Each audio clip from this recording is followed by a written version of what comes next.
This is Supermonaman's channel. My reaction to Death Battle, Tracer versus Scout, Overwatch versus Team Fortress 2. This should be interesting. I know a relatively good amount for both these characters. Cause I find both Overwatch and Team Fortress 2 to have cool lore. So let's start the video in 3, 2, 1, play. To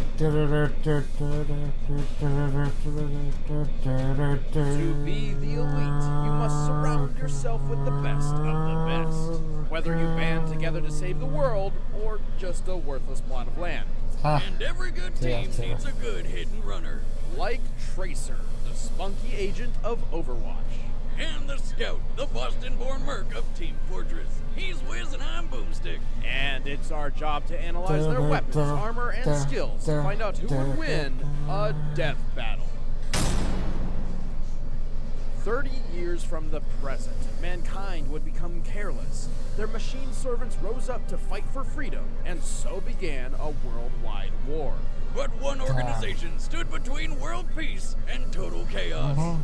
Overwatch, a team consisting of the world's greatest scientists, cyborgs, ninjas, cowboys, and pilots. Including Lena Oxford, codename Tracer. The youngest pilot ever inducted into Overwatch's flight program, Tracer is a free-spirited and fearless flying ace, always laughing in the face of danger.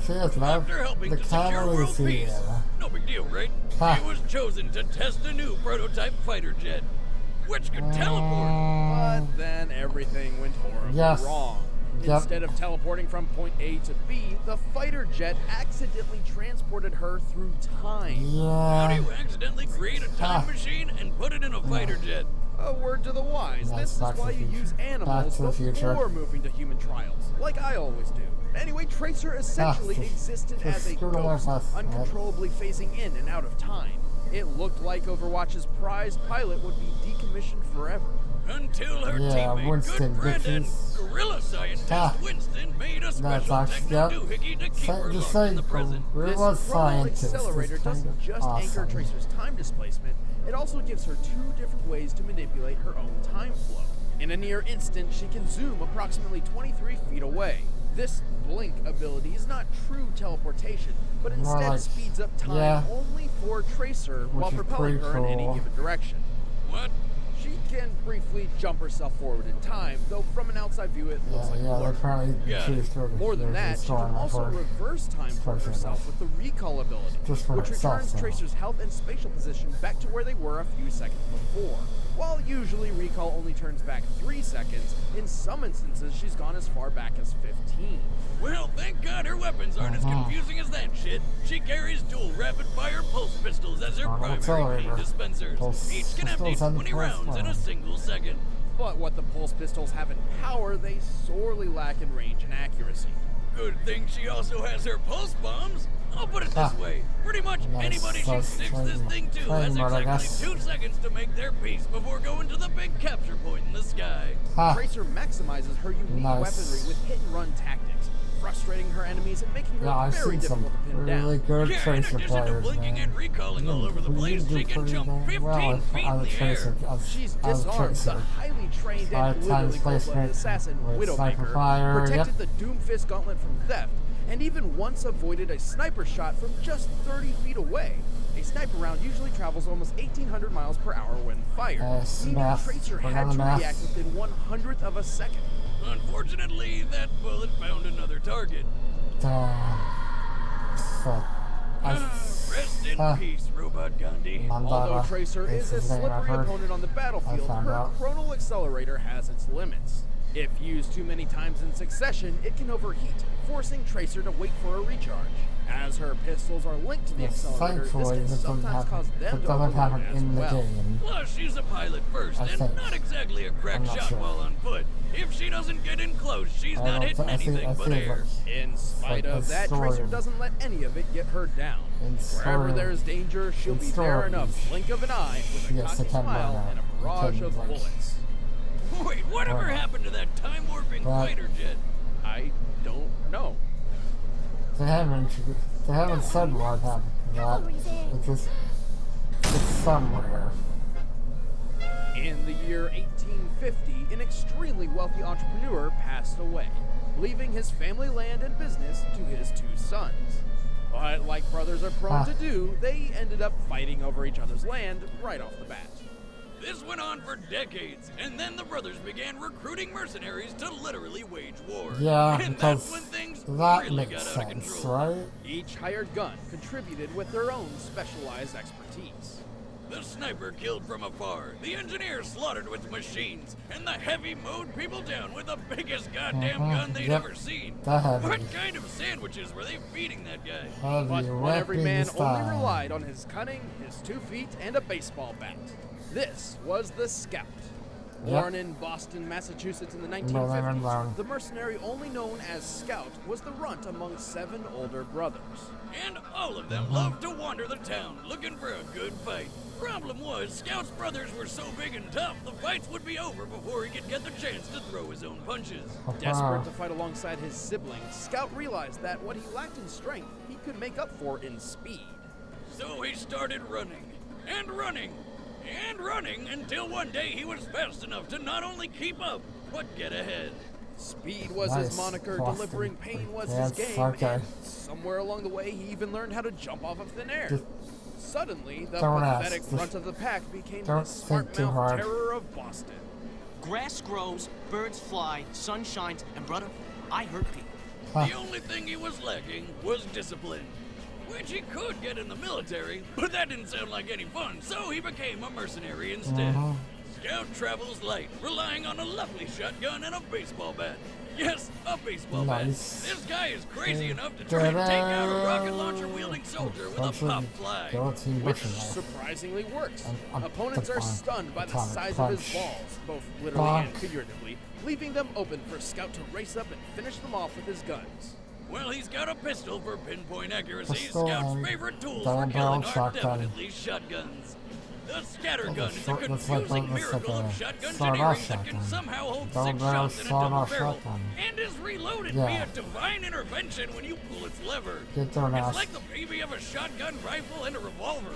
But his most powerful gun is the force of nature. A shotgun that only has 2 shots, but kicks so hard it can boost him even higher into the air. Like that makes sense, sure. A well-placed shot can quickly take down almost any other mercenary. To make the force of nature even more ridiculous, you can strap a can of energy drink called atomic punch to it, which somehow gives him 5 more mid-air jumps. That's right. This guy flies with shotguns. But that's not all the soda has to offer. With just a sip of funk, Scout becomes totally invincible for 8 seconds. But he can't use any of his guns at that time. Probably due to the shakes. Bonk contains several hundred times the daily recommended sugar intake. An adult male's suggested daily dosage is 25 grams. Damn, Scout. Bonk contains, at minimum, 11 pounds of sugar. That's a cool detail, so much sugar he can't take another drink for at least 20 seconds. And on top of that, it's radioactive. What the fuck? You gotta have one tough body to handle that stuff. Tough enough to survive the onslaught of 3 rockets at once, or to swing a baseball bat hard enough to send a guy flying 80 feet away. Possibly due to long-term bonk exposure, but testing still out. Scout can defeat foes as strong as the heavy in close quarters combat, run 17 miles an hour for long periods of time, and even kill a bear with nothing but a hot dog suit and Amelia Earhart skeleton. I'm serious. How? He has a knack for avoiding bullets and missiles and tentacles from a should have actually read those comics. But at the cost of wearing little to no armor, making him a glass cannon. And true to his reckless, unrestrained personality, Scout often runs headfirst into battle, regardless of the risk. Crazy, but if you want to take down the Scout, you're gonna have to catch him before he catches you. Yep, that means you too, real early in the morning. That's right, fancy pants, myself. So why don't you take your little failure, roll it up sideways, and... Okay, crap, I gotta go. Screw you, though. Screw you, though. Ah. All right, the bets are set. Let's end this debate once and for all. But first, I'm feeling pretty hungry. If only there was some sort of amazing service that sent a box full of food and recipes straight to my door. I think I like both a lot. You You know how it is. Researching characters and making them fight to the death is time-consuming. I don't have time to go to the store and make my own meals, but I also don't want to doom my existence to fast food sugar addiction. Thankfully, Blue Apron changed all of that.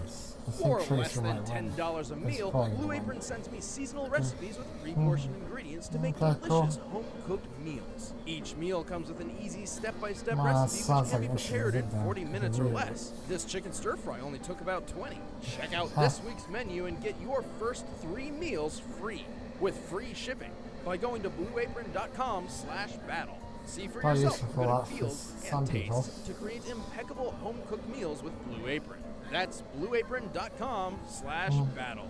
But right now, it's time for a Death battle!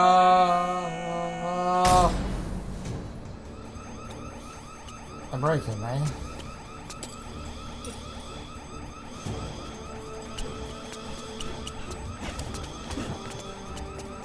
Yeah, is this completely SFN assets? No, I think this was just completely SFN assets. That's cool. Alright, asshole! You're toast! Whoa! Ah, it's alright. Hey there, hot stuff. Hello. Nice accent. Also, it's a good scout voice. If I told Oh, you you had a Jesus. great vibe, Right, scout. hold it against me? That's nice. I was just leaving. Oh, sure thing. Come back anytime. Just, put that briefcase back before you go. Thanks. Sorry, love. I think, no, I just think I feel just cooler for Tracer than I feel nice. They're both fast, though. Both low, short range weapons.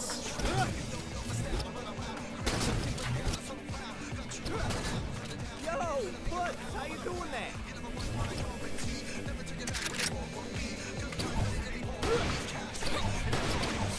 Nice. Oh, some good animation back. This is using SFN sprites, actually. Supposedly, this stuff will liquefy your esophagus after just one can, but, you know, it's also very handy when you feel like not getting blown up. That's not very fair. Listen, sweetheart, Although that sort of might allow a scout to win. never play fair.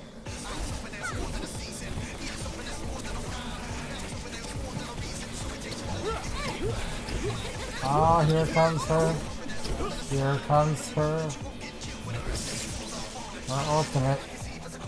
Ah, bollocks. Head at the plate. I don't think she's done it. Rewind time. Maybe rewind time? Yep, looks like Trish. All right, now. Fun's over. Not yet, mate. And Cavalry's there. nice. And she wins. She's gonna win. She's just gonna win. I really do want to know what the reason is. This reason is always cool. And then her ultimate. You can use the ultimate, right? Shit. Here it comes. And the ult. Here comes the ultimate. Unless you summon Ash. Not this time, Yankee. Yankee. Oh, come on, give me a... Damn. Sucks to be scout. Well, I was right. Tracer did win. Well, that Like I was just fun. had a feeling. You know? That was fun. And he's Not out. yet. Scout was Cavalry's fast and here. tough, but Tracer's yet, unique love. arsenal and evasiveness pulled Oh, her okay. ahead. Yep. Scout's That makes greatest sense. feat was Cavalry's potentially here. surviving an assault from 3 rockets at once. Her However, the rocket's bombs point of more- impact is never directly shown, and since direct hits from rockets regularly obliterate far tougher mercs, it's unreasonable to assume this was any different. Yeah. Scout could sprint up to 17 miles an hour for an extended period of time, how which fast is can slightly Tracer go? faster than the average human's 15 miles per hour. But Tracer's natural reactive instinct I'm gonna gave see her it. the edge. For example, avoiding that sniper round from 30 feet away means she can react 25 times faster than the vast majority of other human beings. Which means Tracer could avoid almost anything Scout threw at her. That's Even awesome. when she couldn't, her recall ability not only helped her survive, but effectively ruined any of Scout's elements of surprise. This allowed Tracer plenty of opportunities to take him out. And just like that, Scout was gone without a trace. The winner is Tracer. Some characters, certain things probably wasn't meant to be taken seriously, but let's see who's the first one. Cat. Hey guys, thanks for watching another episode of Death Battle. I'm Ben, I'm the showrunner, and I play Wiz. And I'm Nick, and I wrote this episode. And next time we've got Ken from Street Fighter, but who's he going to be fighting? You can find out by sticking to our social media. That's @ScrewAttack on Twitter and official SA on Facebook. I actually really like that one in my opinion. Very soon. That's right, and if you want to see that episode of Death Battle early, or want to see some other Rooster Teeth content before other people get to, you can become a first member by clicking the link in the description below. And of course, if you've got an idea for a death battle, let us know in the comments below. Well, next fight should be interesting, at least, and I'm sure who would fight him. It's gotta be someone for another fight even similar to him. But I'm not sure who that would be. Well, can't wait for next time, though. It'll be interesting, that's for sure. It's always fun. Please like, comment, and subscribe if you enjoyed the video. And you can find and message me on Twitter. And you can find and support me on Patreon, both of which can be found in the links in the description. And finally, for my outro, from my favorite anime reviewer, Jezo Otaku, sayonara, bye bye.